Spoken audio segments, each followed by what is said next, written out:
Je n'ai pas le trac, je suis nerveux comme je suis chaque fois. Bienvenue sur Icônes et Silences, le lieu où les légendes révèlent enfin leurs cicatrices. Aujourd'hui, nous n'allons pas simplement raconter la vie d'un chanteur, nous allons ouvrir le dossier d'une injustice qui a duré un demi-siècle. Regardez bien cet homme, il a 81 ans, on l'appelle l'amiral, mais c'est un capitaine qui a passé la moitié de sa vie sans navire, errant loin de son port d'attache. Avec ses cheveux blonds bouclés devenus argentés et ses lunettes blanches iconiques, Michel Polnareff est un monument de la culture française. Nous avons tous fredonné la poupée qui fait non, nous avons tous ressenti la mélancolie de l'être à France. Pourtant, derrière ces mélodies éternelles se cache une histoire digne d'un thriller psychologique, une histoire de trahison, de fuite et de solitude absolue.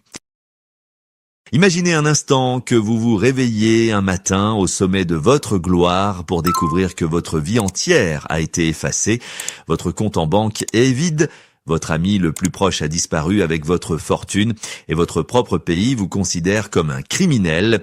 C'est exactement ce qui est arrivé à Michel Polnareff.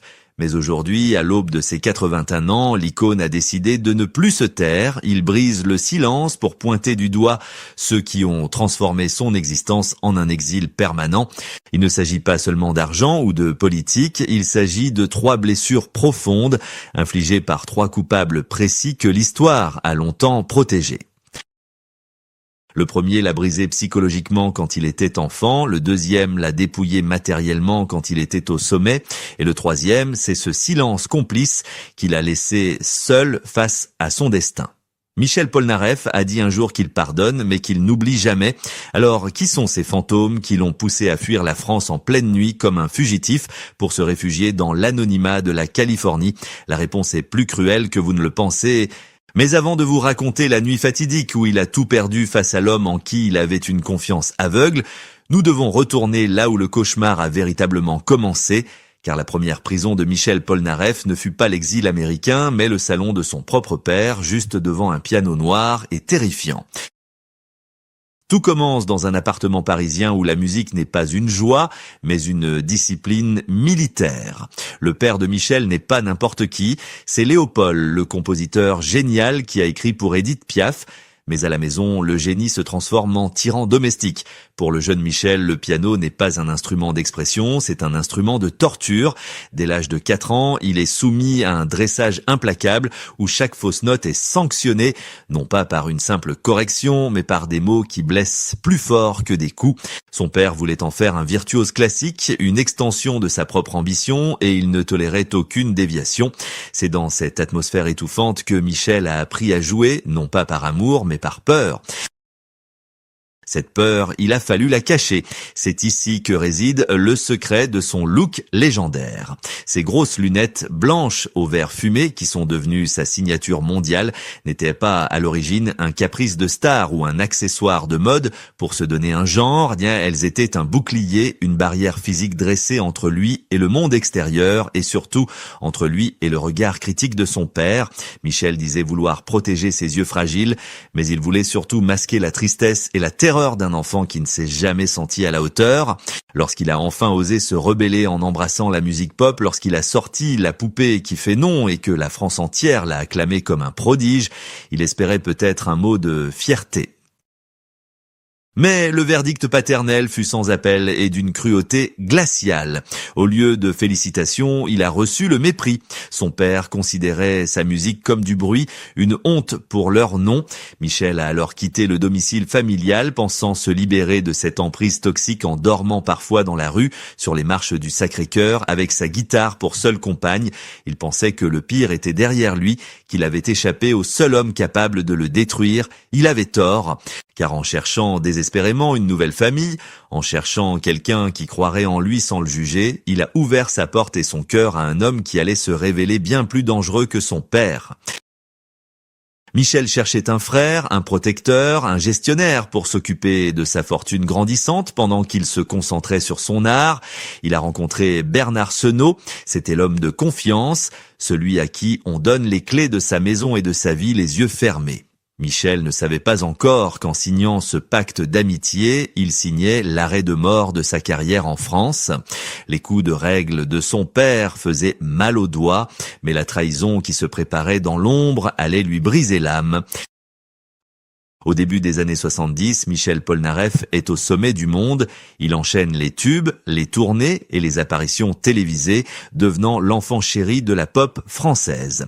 Dans l'ombre, Bernard Senault s'occupe de tout. C'était l'homme providentiel, celui qui gérait les finances, les contrats et la vie quotidienne de la star avec une efficacité apparente redoutable. Michel, artiste pur dans l'âme et déconnecté des réalités matérielles, lui avait donné une procuration totale.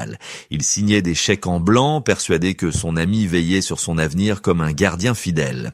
C'était une confiance absolue, aveugle, celle qu'on accorde à un frère de sang, mais pendant que Polnareff chantait l'amour et la liberté sur les scènes de France, Senault orchestrait en coulisses ce qui allait devenir l'une des plus grandes escroqueries de l'histoire du show business. L'homme de confiance ne se contentait pas de voler quelques billets, il siphonnait méthodiquement la fortune du chanteur pour financer ses propres investissements immobiliers et sa vie de luxe tout en laissant croire à Michel qu'il était riche à millions. Le château de cartes s'est effondré brutalement un matin de 1973. De retour de tournée, Michel découvre l'impensable. Ses comptes en banque ne sont pas seulement vides, ils sont à découvert. L'argent a disparu, volatilisé, comme s'il n'avait jamais existé. Mais le véritable coup de grâce ne vient pas de la banqueroute personnelle, il vient d'une lettre recommandée de l'administration fiscale. Senault n'avait pas seulement volé l'argent, il n'avait jamais payé les impôts de la star pendant des années. La réalité frappe Michel de plein fouet. Aux yeux de la loi française, il n'est pas une victime, il est le seul responsable légal de ses finances.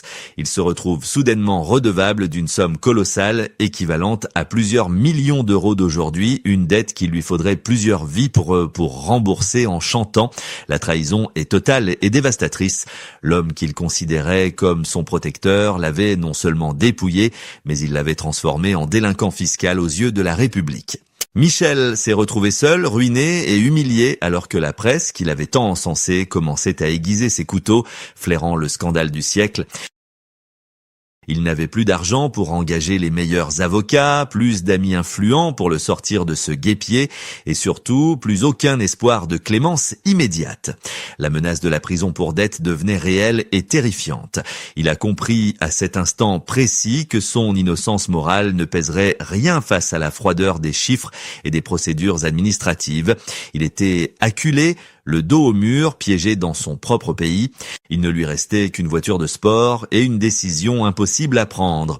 Une décision qui allait déchirer son cœur de patriote et le couper de ses racines pour des décennies. Il devait choisir entre rester et finir derrière les barreaux pour un crime qu'il n'avait pas commis ou commettre l'irréparable, abandonner la France. C'est une nuit sombre de 1973, une nuit qui restera gravée à jamais dans la mémoire de la chanson française. Michel Polnareff, le prince de la pop, monte dans sa voiture, non pas pour rejoindre une salle de concert en délire, mais pour fuir.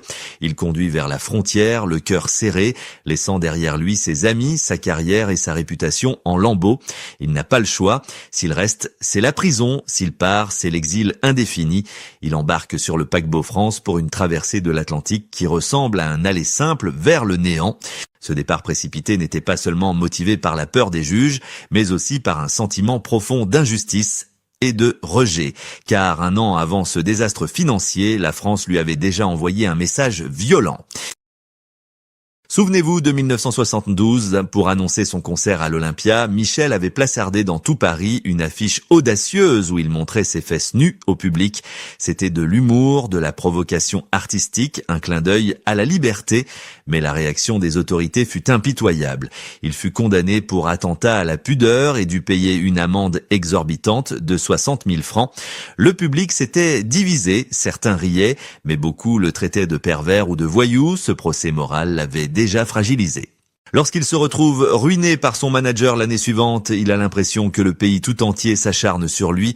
Il se sent trahi par son père, trahi par son ami, et maintenant trahi par sa patrie qui refuse de voir en lui la victime.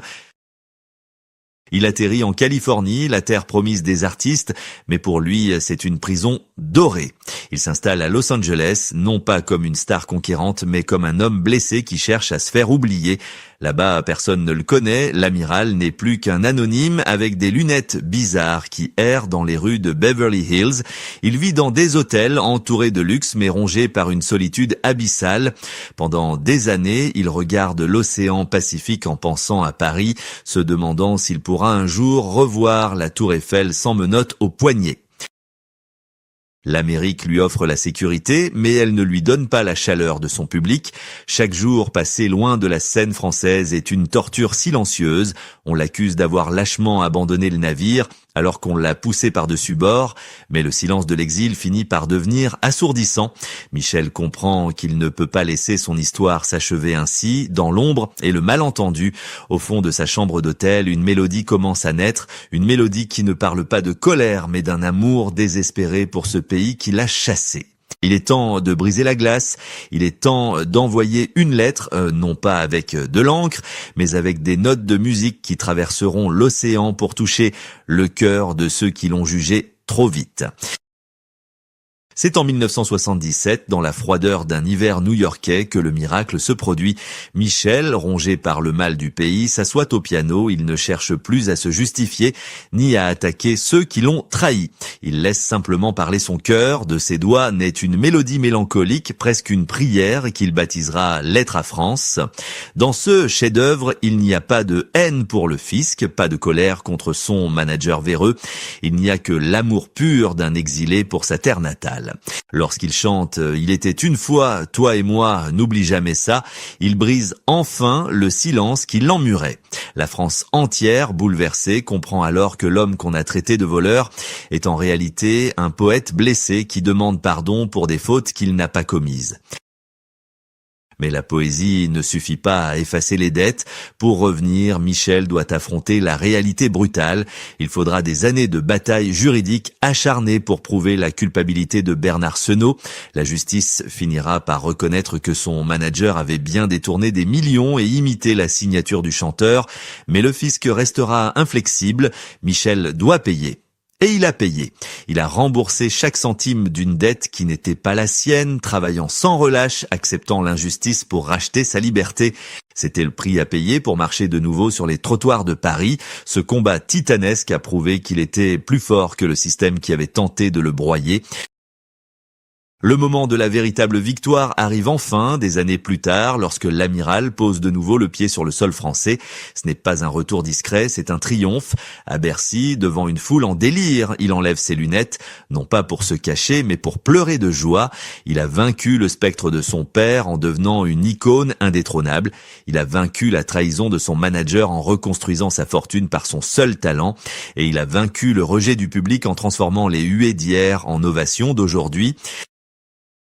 En nommant ses douleurs, en racontant comment il a survécu à la violence éducative, à l'escroquerie financière et à l'exil forcé, Michel Polnareff ne se pose pas en victime, il se dresse comme un survivant, il a transformé ses cicatrices en médailles, il a prouvé que l'on peut tout perdre, son argent, sa patrie, sa réputation, mais que tant qu'il reste la voix et la dignité, on peut toujours revenir. Cependant, derrière cette résurrection spectaculaire, une question demeure, une interrogation qui hante encore l'artiste au crépuscule de sa vie. Est-ce que le petit garçon terrorisé par son père a vraiment trouvé la paix, ou l'amiral navigue-t-il encore aujourd'hui sur une mer de solitude, cherchant un port qu'il ne trouvera peut-être jamais? L'histoire de Michel Polnareff est bien plus que la biographie d'une pop star excentrique. C'est le récit universel d'un homme qui a dû tuer le père, survivre à la trahison du frère et reconquérir l'amour d'une mère patrie ingrate. À 81 ans, l'amiral a gagné sa guerre. Ses cicatrices sont invisibles sous ses costumes extravagants, mais elles sont là, rappelant à chacun de nous que la gloire n'est pas une armure contre la souffrance. Il nous a montré que l'on peut être dépouillé de tout ce que l'on possède, mais que personne ne peut nous voler notre talent ni notre liberté de dire non. Ceux qui l'ont poussé à l'exil sont aujourd'hui oubliés ou disparus, effacés par le temps, alors que ces mélodies continuent de résonner dans le cœur de millions de Français. Michel a brisé le silence non pas pour se venger, mais pour se libérer. Il nous laisse une leçon de résilience éblouissante. Peu importe la violence des tempêtes ou la profondeur de la solitude, il est toujours possible de reprendre la barre de son propre navire. Il est la preuve vivante que l'on peut transformer une tragédie personnelle en une symphonie éternelle. Aujourd'hui, la France ne voit plus en lui le fugitif de 1973, mais un trésor national qu'elle a failli perdre à jamais par négligence. Et vous, que pensez-vous de ce destin hors du commun? Pensez-vous que la France a été trop dure avec son enfant terrible ou que cet exil était nécessaire pour forger sa légende? Nous aimerions lire vos avis dans les commentaires, car chaque histoire mérite d'être entendue. Si ce voyage dans les secrets de Michel Polnareff vous a touché, n'oubliez pas de vous abonner à Icônes et Silences et d'activer la cloche pour ne manquer aucune de nos prochaines enquêtes sur les destins brisés des gloires françaises. D'ici là, souvenez-vous que derrière chaque paire de lunettes noires, il y a souvent un regard qui cherche simplement à être aimé. Merci de nous avoir écoutés et à très bientôt pour une nouvelle histoire.